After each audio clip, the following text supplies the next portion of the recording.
दोस्तों, मैं हूँ प्रियंका चौरसिया। आपके अपने YouTube चैनल धन वेदी में आपका स्वागत है।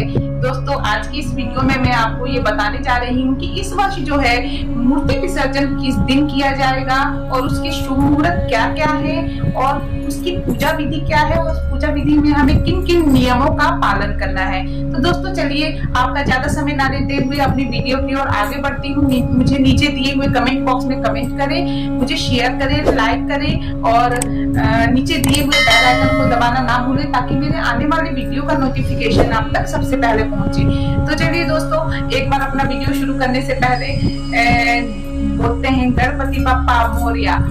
चलिए दोस्तों, अब मैं बता दूं आपको कि इस वर्ष जो है गणपति भगवान की मूर्ति का विसर्जन तिथि 9 सितंबर को है, यानी अनंत चतुर्दशी इस बार 9 सितंबर को है।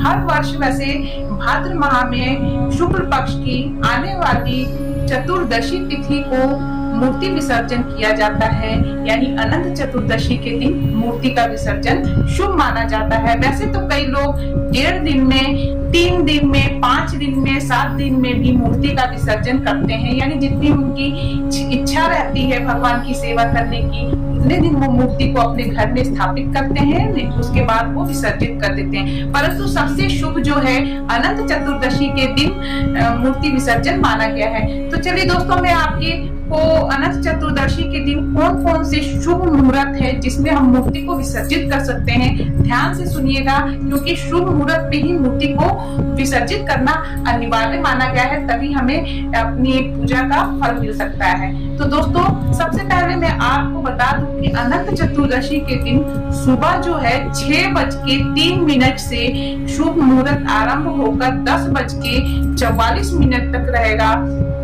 उसके पश्चात यह मुहूर्त दोपहर को जो है 12:18 से आरंभ होकर 1:52 तक रहेगा और शाम को जो है ये मुहूर्त 5 बजे आरंभ होकर 6:34 तक रहेगा। रात्रि को ये मुहूर्त 9:26 से आरंभ होकर 10:52 तक रहेगा। इसके पश्चात फिर दोबारा रात्रि को 12:18 से आरंभ होकर 10 सितंबर की सुबह 4:37 तक ये शुभ मुहूर्त रहेगा, यानी इसी मुहूर्त पे हमें जो है अपने घर में जो मूर्ति स्थापित की है उसे विसर्जित करना है। तो दोस्तों, ये तो शुभ मुहूर्त हो गया। अब मैं आपको पूजा विधि की तरफ ले जाती हूँ और उसमें किन किन नियमों का रखना है, ध्यान से सुनिएगा जिन्होंने अपने घर में पहली बार मूर्ति स्थापित की है। तो दोस्तों, सबसे पहले हमें अनंत चतुर्दशी के दिन गणेश जी की विधि विधान से पूजा करनी चाहिए। उन्हें फूल, माला, अक्षत, कुमकुम आदि चढ़ाना चाहिए। सबसे जरूरी ध्रुवा अवश्य चढ़ाना चाहिए। मैं बार बार बताती हूँ कि गणेश जी को ध्रुवा बहुत प्रिय है, उन्हें ध्रुवा चढ़ाना बिल्कुल भी ना भूले। दूसरी, उन्हें लड्डू, मोदक, लौंग, इलायची, पान, सुपारी, इन सब चीजों से भोग लगाना चाहिए। उसके पश्चात जब हम ये भोग लगा देते हैं तो गणेश भगवान के सामने हम घी का दीपक जलाएंगे और घी का दीपक जलाते समय हमें ये ध्यान रखना है कि उस समय हमें ओम गं गणपतये नमः इस मंत्र का जाप अवश्य ही करना चाहिए। और इसके पश्चात जब हम ये सब कार्य समाप्त कर देते हैं, थोड़ी देर हम छोड़ देते हैं। उसके पश्चात एक चौकी लेते हैं साफ, जिसके पास चौकी नहीं है वो लकड़ी का एक पाटा भी ले सकता है साफ सुथरा, उस पे गंगा जल छिड़क दे और उसके पश्चात उस पे कुमकुम से स्वास्तिक का निशान उसके ऊपर बना दे और उस पे अक्षत छिड़क दे। ऐसा करने के पश्चात उस पे लाल या पीले रंग का हमें कपड़ा बिछा देना चाहिए। कपड़ा बिछाने के बाद उसके ऊपर हमें फूल छिड़क देना चाहिए।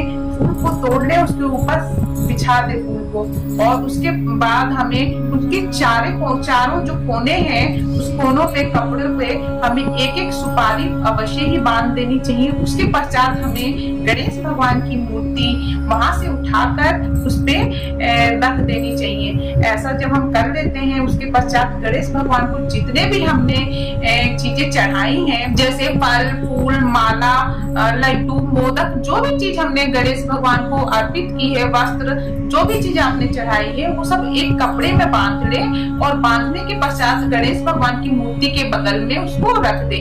और जब हम ये सब कार्य कर लेते हैं उसके पश्चात आप मूर्ति को शुभ मुहूर्त पे अपने घर से ले जाएं। गाने बाजे के साथ आप ले जा सकते हैं या ऐसे भी ले जा सकते हैं। और अगर आपको मूर्ति किसी तालाब, पोखर, नदी जिसमें भी विसर्जित करनी है, वहां पे विसर्जन के समय आपको गणपति बापा की कपूर की आरती करनी है और उन्हें अगले साल फिर आने का न्योता देना है, यानी को उनसे कामना करनी है कि आप अगले साल अवश्य हमारे घर आए और हमसे किसी प्रकार की पूजा में या विधि विधान में आपकी सेवा में किसी प्रकार की भूल चूक हुई है तो भगवान हमें माफी दे और हमारे कामनाओं की पूर्ति करे। तो इस तरह हम अपनी पूजा विधि संपूर्ण कर लेते हैं। जिन लोगों ने अपने घर में इको फ्रेंडली मूर्ति की स्थापना की है उन्हें कहीं बाहर जाने की आवश्यकता नहीं है, वो घर में भी उस मूर्ति का विसर्जन कर सकते हैं। वो एक बड़ा बर्तन जिसमें मूर्ति पूरी तरह से डूब जाए ले ले, उसमें पानी भर ले, उसमें थोड़ा गंगा जल डाल ले पानी में, उसके पश्चात उसी विधि विधान से उसमें मूर्ति का विसर्जन कर दे। जब वो मूर्ति पूरी तरह से उस पानी में घुल जाती है तो हमें उस पानी को जो है अपने घर के किसी भी गमले में डाल देना चाहिए और उस पौधे को हमेशा अपने पास रखनी चाहिए। इस तरह से हमारी पूजा विधि संपूर्ण होती है और विसर्जन पूजा विधि समाप्त होती है। तो दोस्तों, मेरा वीडियो आपको कैसा लगा नीचे दिए हुए कमेंट बॉक्स में मुझे जरूर बताएं। मैं फिर आऊंगी नए वीडियो के साथ, नए उपायों के साथ। तब तक आप अपना प्यार मुझ पे ऐसे ही बनाए रखें। नमस्कार।